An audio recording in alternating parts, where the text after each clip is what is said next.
attitude about him, Mr. Anderson. I personally like that about this cat. I did say cat.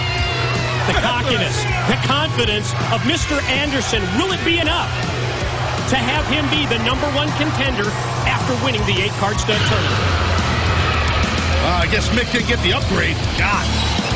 Mick Foley, that is quite a luxury ride. He's arrived at the impact zone. You'll recall last week, Hulk Hogan said to Foley, either work things out with Eric Bischoff or walk away.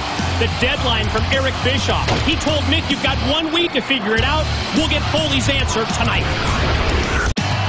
Later tonight, Kurt Angle competes in an 8-card stud qualifier.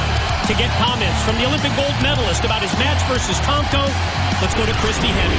Kurt Angle, tonight you have the qualifier against Tomko. I'm not worried about Tomko. I'll take care of him real quick. What I want to talk about is Hulk Hogan. A man that can look me in the eyes and shake my hand, and then have his jackals, Scott Hall and Six-Pac, attack me from behind. This is a man that's supposed to be leading TNA. A man that's going to take us to the promised land. Wait, you're not saying that Hulk Hogan had Scott Hall and Six-Pac attack you last week? That's exactly what I'm saying. Because that's who Hulk Hogan is. That's right. He's finally showing his true colors. But it ends tonight. Hogan, screw me once, shame on me. You screw me twice, shame on you. Expect a visit from me tonight. And I'm coming with a really bad attitude. Taz, are Kurt Angle's feelings about Hulk Hogan warranted? I don't know, Mike. I really don't. But I do know those are pretty strong accusations by Angle. It's Mike Tenay. It's Taz. We welcome you back to Impact. And ladies and gentlemen, here is the lineup for tonight that is loaded with TNA champions in action. Well, tonight we are going to see Tara defend her knockout title against former knockout champion Angelina Love. New TNA Tag Team Champions, Matt Morgan and Hernandez. They will put the titles on the line against the most decorated, the most celebrated team in wrestling history, Team 3D. And check this out. This is big. The TNA World Heavyweight Champion, AJ Styles, will compete tonight against the Pope. How intriguing is that?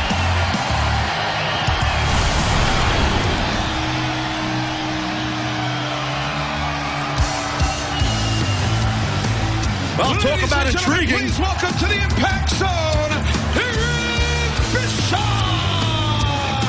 You'll recall it was 2 weeks ago that Eric Bischoff, his face a bloody mess, came to the ring and fired Mick Foley. He claimed that Foley assaulted him behind closed doors, and after Foley denied responsibility, Hulk Hogan told Mick, work it out with Eric Bischoff or walk out of TNA. No, it seems to me in this new regime of Hulk Hogan and Eric Bischoff, it kind of seems like Hulk Hogan is the cooler head, and Eric Bischoff, well, to be quite frank, he's kind of the hothead.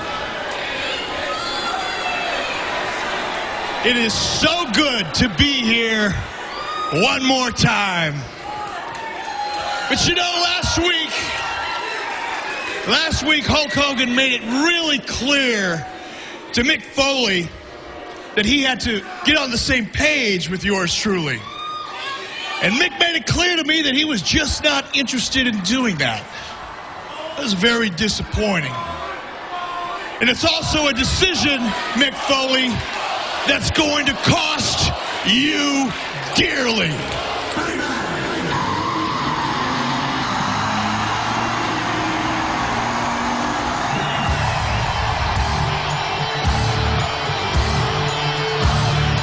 From the very moment that Eric Bischoff set foot in TNA, Mick Foley was outspoken that he would never work with Eric. Bischoff has set the deadline of tonight for Foley to fall in line or else. Is this like my way or the highway? It kind of seems that way, but looking at Mick Foley's face when he walked out here, Mick doesn't seem to be in too good of a mood.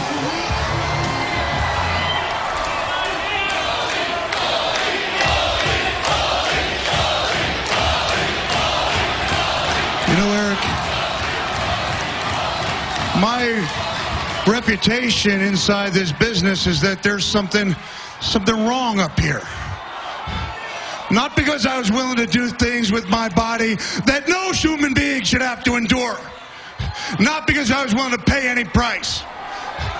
But because I seem deep down to like just about everybody. People would try to get me to say a disparaging word about people in this business, luminaries like Marcus Bagwell.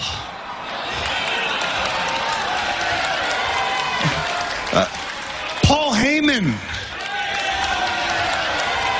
Jim Hellwig. The Warrior. And the truth is, deep down, I don't dislike anybody. But you are the exception that proves the rule, because I hate your stinking guts.